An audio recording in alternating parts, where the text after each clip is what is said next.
On Saturday, May 15th, the long-awaited steam excursion is about to begin. Overnight, the 3985 has been renumbered to portray sister engine 3967, which pulled the original excursion in 1953. The 3967 was equipped with smoke deflectors, which explains why the 3985 has had smoke wings applied for this event.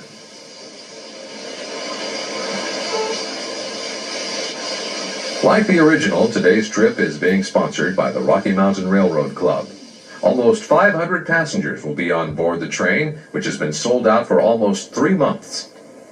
Steve Lee, Union Pacific Steam Operations Manager and 3967's engineer, discusses some last-minute details of today's trip.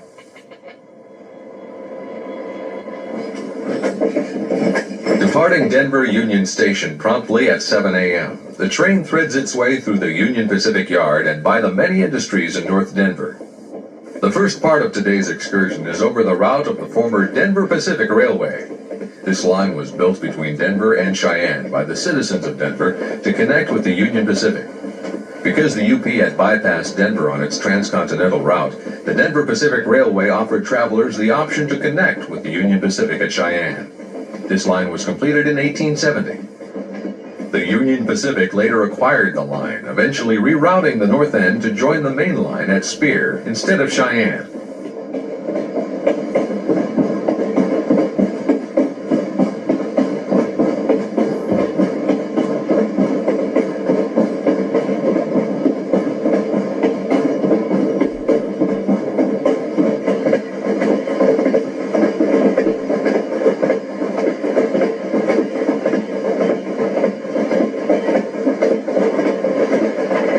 The only reserved seating on the train were the extra fare seats in the 2 dome coaches and dome diner. This was the first space on the train to sell out for obvious reasons.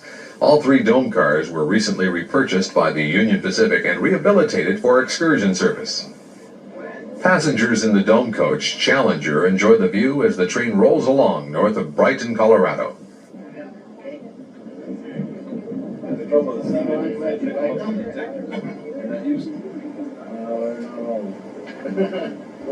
To accommodate the large number of passengers aboard the train, seats in the lounge car Sun Valley were sold for the day. This car was built by the American Car Foundry in 1949 and originally named the Colorado River. When built, the car had a barber shop, valet service, card room, plus bar and lounge areas. The car received its current name when it was completely rebuilt in 1989.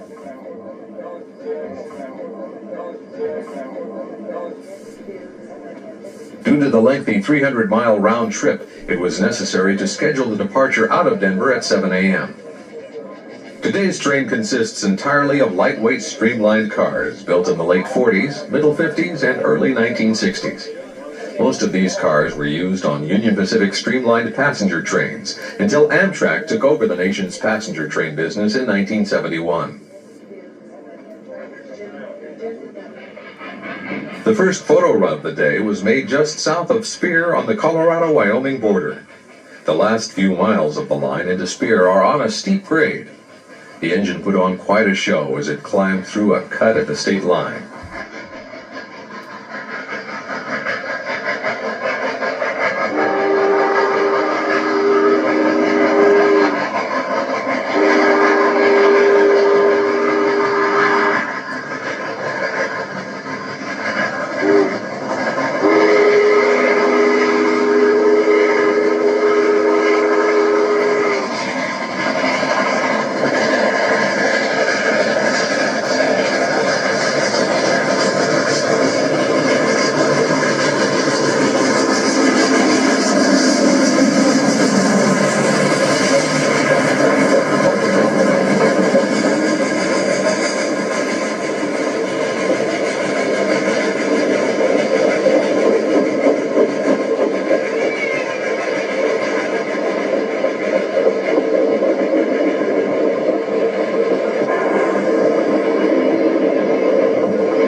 The train left the Denver line and joined mainline track number 3 over Sherman Hill.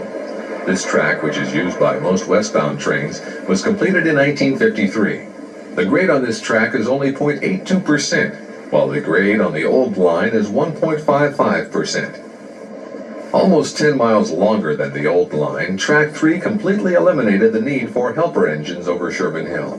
Although construction was underway, the line was not completed when the original excursion was run.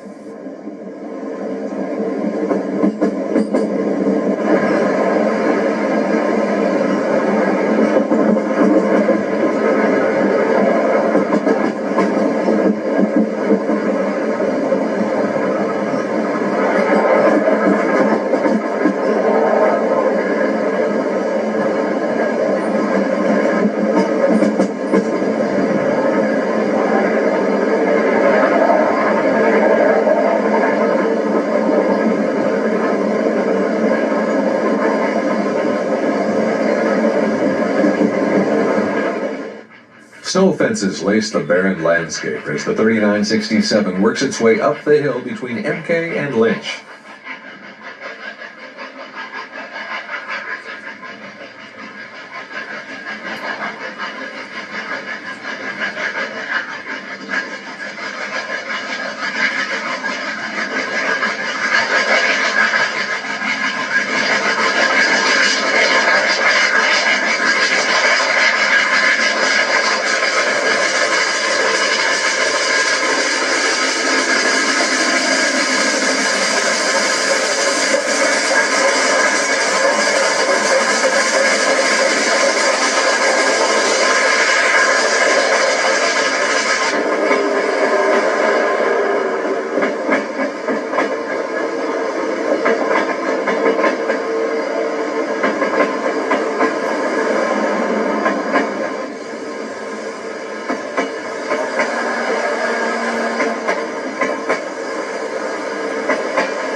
In the background, a midday thunderstorm portends trouble weather-wise for the remainder of the day.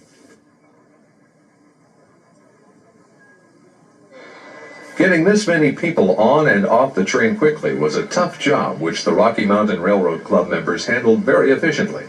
The main concern for passengers both on and off the train was safety. Rain forced the cancellation of 2 photo run-bys. However, this did provide an opportunity for the passengers to enjoy a substantial and appetizing box lunch.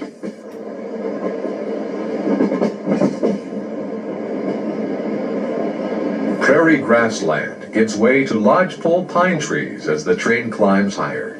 The highest elevation on Track 3 is 7,867 feet.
An occasional ranch house borders the railroad along Track 3.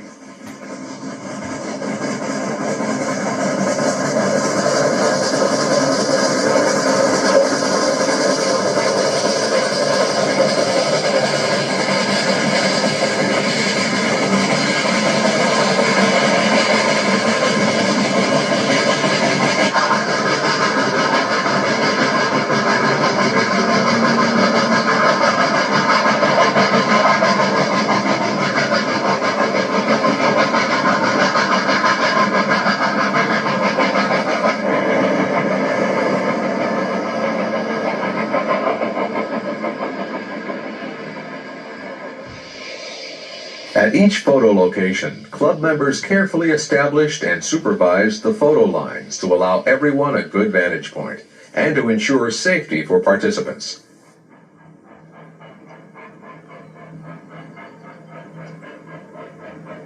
With the water tank at Harriman in the background, the train makes a photo run-by through the signals at milepost 544.1.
Seeking a higher vantage point, many photographers have climbed a steep hill strewn with rock outcroppings.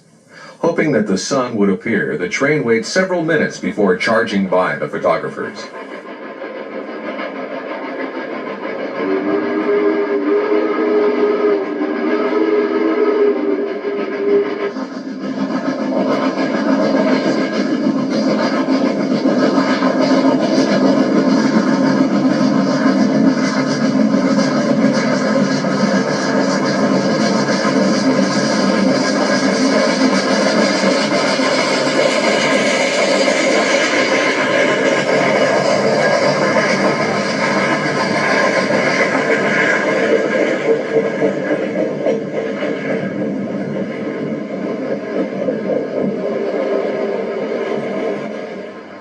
The sun has revealed itself for the second running of the same photo run.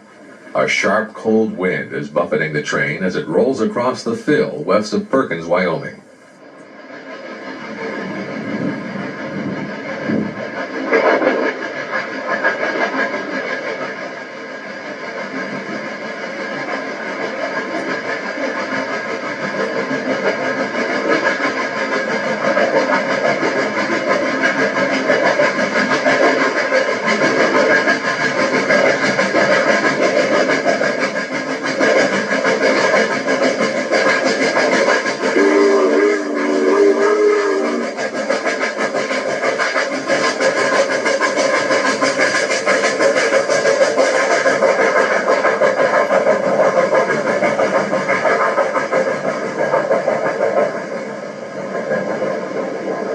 One of the more interesting cars on the train is the Union Pacific Museum car, the Promontory. The doors of the former baggage car can be opened, providing fresh air and an exciting view. Inside the car, model trains of various gauges can be found on display. In addition, other relics and memorabilia are prominently displayed throughout the car. This would include photographs of notable celebrities who rode Union Pacific passenger trains over the years, number plates and insignias from now-gone trains and engines, silver serving sets, and drumheads from famous passenger trains, such as the Portland Rose.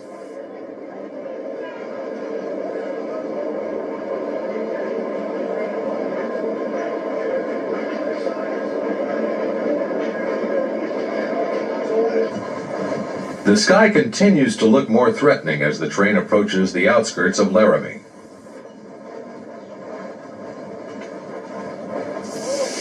Gathered in front of the engine at Laramie are passengers who rode the original trip in 1953. This made for an interesting reunion as camera shutters clicked, recording the gathering for posterity. Who in their wildest imagination could have predicted that this trip would be recreated 40 years later? The original 3967 was built by Alco in May of 1942. The engine was last used in revenue service in 1957 and then stored at Cheyenne awaiting disposition. The locomotive was scrapped in March of 1960. Passengers and local residents watch as crew members service and fuel the locomotive. In addition to water, the engine took on fuel supplied from a truck.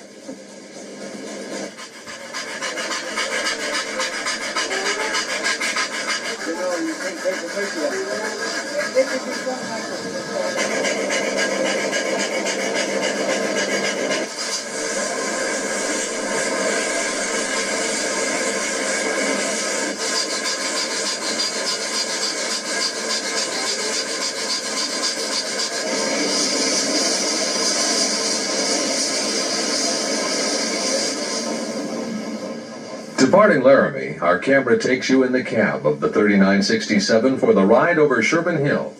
Fireman Lynn Nystrom checks the various valve settings and gauges prior to starting up the hill.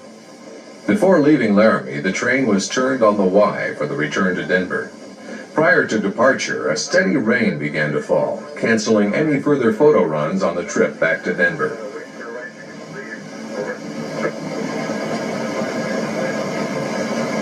With all in readiness, Lynn starts the injector. This will stay on for the duration of the trip upgrade to the summit at Sherman. The injector supplies water to the boiler.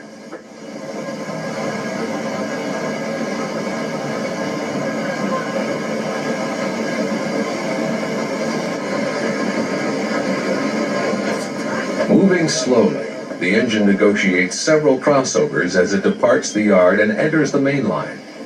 Cab whistles signal the train's entry into each track block.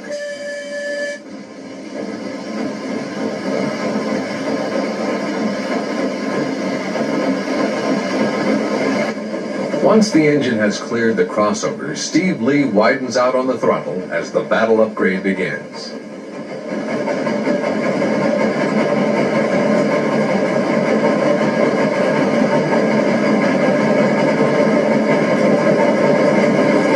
As the engine picks up speed, Mr. Lee changes the setting on the Johnson bar. This reduces the amount of stroke to the valves in the cylinders, allowing the steam to be used more efficiently and moving the engine faster.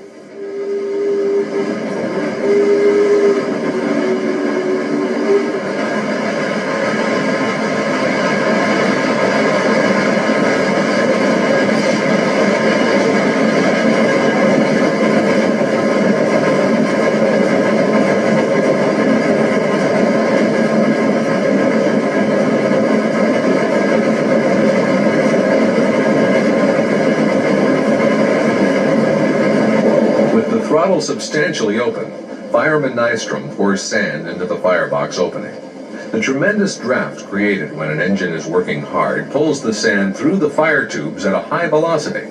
This scours the tubes, removing excess soot which is pulled out of the stack along with the exhaust. This procedure is necessary to remove soot buildup, which hampers the steaming capabilities of the boiler.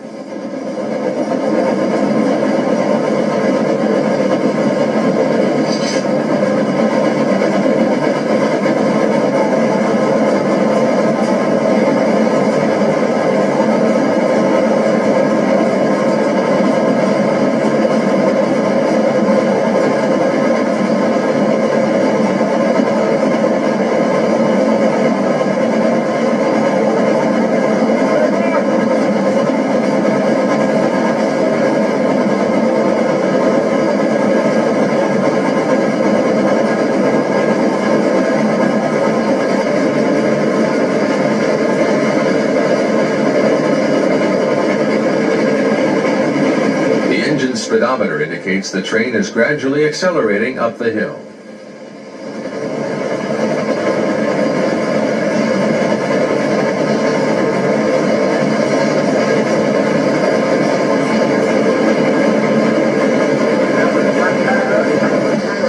This is the view forward from the engineer's seat. Notice how the smoke deflectors impair the forward view for the engineer and fireman. Although deflectors were effective in helping to keep smoke out of the cabs, they severely limited a crew's forward vision.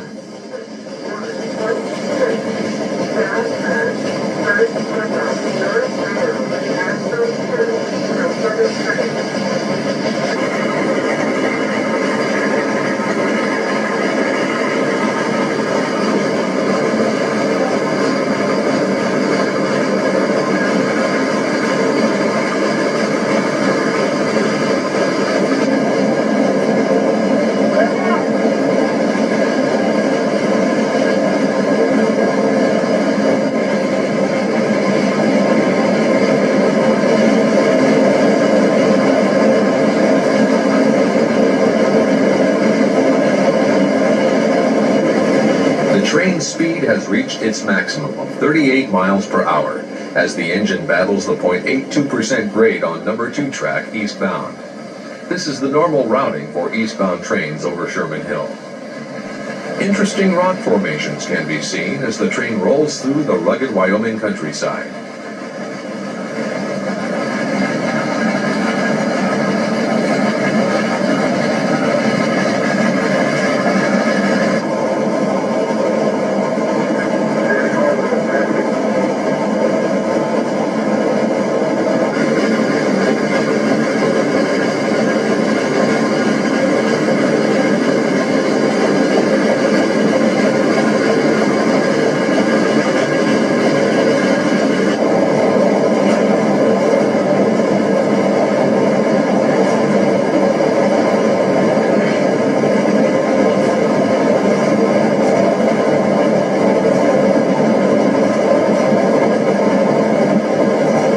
Using his firing expertise, Lynn Nystrom has kept the boiler pressure at its maximum of 275 pounds for the entire trip up the hill. A whistle in the cab indicates the train is nearing a crossover, which the engine will have to negotiate at a reduced speed before entering Hermosa Tunnel. In response, Engineer Lee makes a brake application and cuts back on the throttle. He also slips the Johnson bar forward as the train's speed drops for the approach to Hermosa Tunnel. Although the tunnel is only a quarter-mile long, it is necessary for the engine to work through the tunnel because of the grade.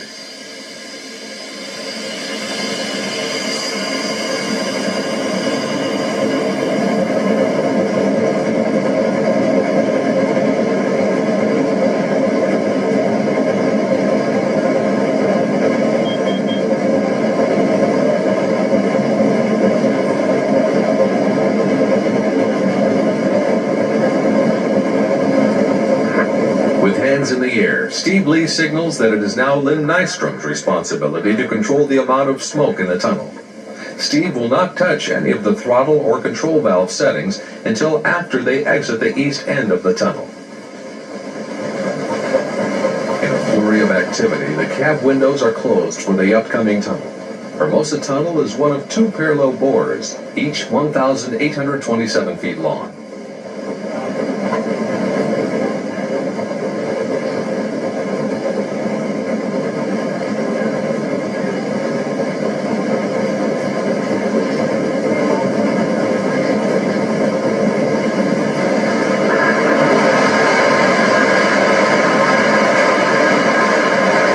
Notice how the cab quickly fills with smoke and steam as the engine blasts through the tunnel at 25 miles per hour.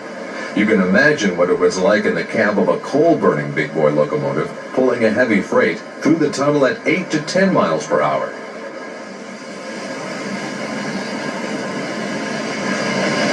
Exiting the tunnel, the track levels out, increasing train speed.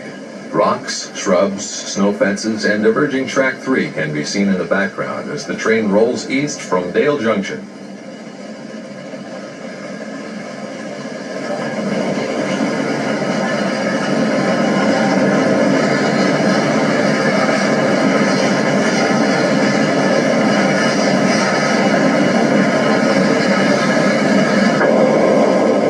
Climbing again, the engine is working the last few miles of grade to the summit at Sherman.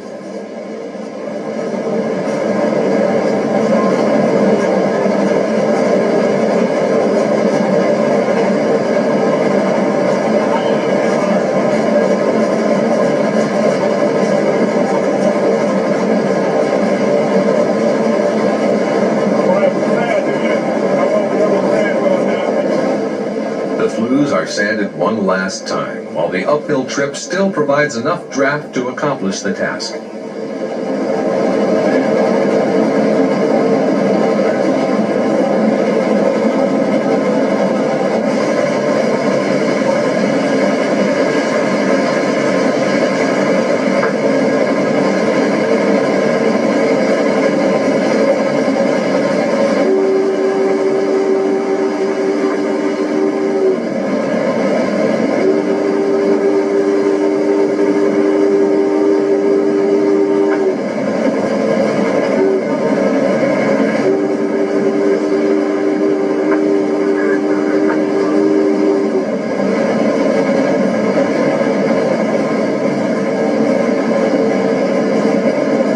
As the engine crests the summit at the 8,013-foot elevation, the throttle is shut off and the train begins its descent to Speer.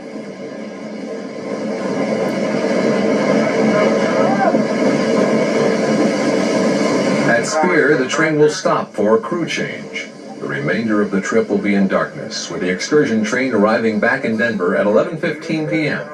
No complaints were heard, however, as this exciting and well-executed trip was enjoyed by all.